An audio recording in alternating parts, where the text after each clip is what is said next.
ಆತ್ಮೀಯ H16 news ವೀಕ್ಷಕರೇ, ನಾನು ನಿಮ್ಮವ MI ಅದು ಮಲ್ಲಪ್ಪ ಜ್ಯೋತವರ್. ಆತ್ಮೀಯರೇ, ಈಗಾಗಲೇ ರಾಹುಲ್ ಗಾಂಧಿಯವರು ಈ ಚುನಾವಣಾ ಆಯೋಗದ ಮೇಲೆ ನಿರಂತರವಾಗಿ ದಾಳಿಯನ್ನು ಮಾಡ್ತಾಯಿದ್ದಾರೆ, ಆರೋಪ ಮಾಡ್ತಾಯಿದ್ದಾರೆ. ಅವರು ಆರೋಪ ಮಾಡೋದ್ರಲ್ಲಿ ಸತ್ಯಾಂಶಗಳಿದ್ದಾವೆ ಅಂತೇಳಿ ಸಹಜವಾಗಿ ಅನಿಸ್ಲಿಕ್ಕತ್ತದ. ಇಲ್ಲಂತೂ ಅಲ್ಲ. ಯಾಕಪ್ಪ ಅಂತಂದ್ರೆ ಭಾಳ ಸ್ಪಷ್ಟ ಅದ.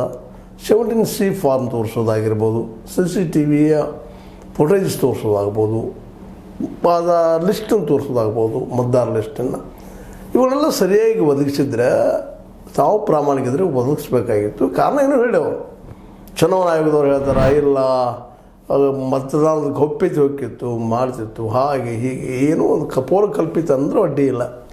ಯಾಕಂದ್ರೆ ತಪ್ಪು ಮಾಡಿದವ್ರು ಯಾಕೆ ಅನಗತ್ಯ ಬಂದು ಅಟ್ಯಾಕ್ ಮಾಡ್ತಾರೆ? ಯಾಕೆಲ್ಲಿ ಕಾನೂನು ಇಲ್ವಾ, ಪೊಲೀಸ್ ಇಲ್ವಾ, ವ್ಯವಸ್ಥೆ ಇಲ್ವಾ, ಗುಂಡಾಗಿರಿ ಅದರ ಈ ದೇಶದಲ್ಲೇ, ಗುಂಡಾಯಿಸಮ್ ಅದನ್ನ, ಅರಾಜಕತೆ ಇದನ್ನ ಇಲ್ಲ.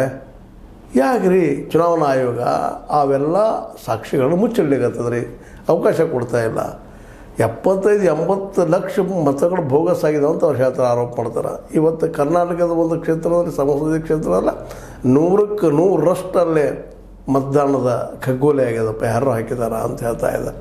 ಇಷ್ಟೆಲ್ಲ ಹೇಳೋ ಮುಂದೆ ಅದ್ರ ಬಗ್ಗೆ ತನಿಖೆ ಮಾಡೋದು ಬಿಟ್ಟು ಆಧಾರ ರಹಿತ ಆರೋಪ ಮಾಡ್ತೈತಿ, ಆಧಾರ ರಹಿತ ಆರೋಪ ಮಾಡ್ತೀವಿ ಅನ್ನೋದ್ರಾಗ ಏನು ಅರ್ಥದ ಅಂತ ರಾಹುಲ್ ಗಾಂಧಿ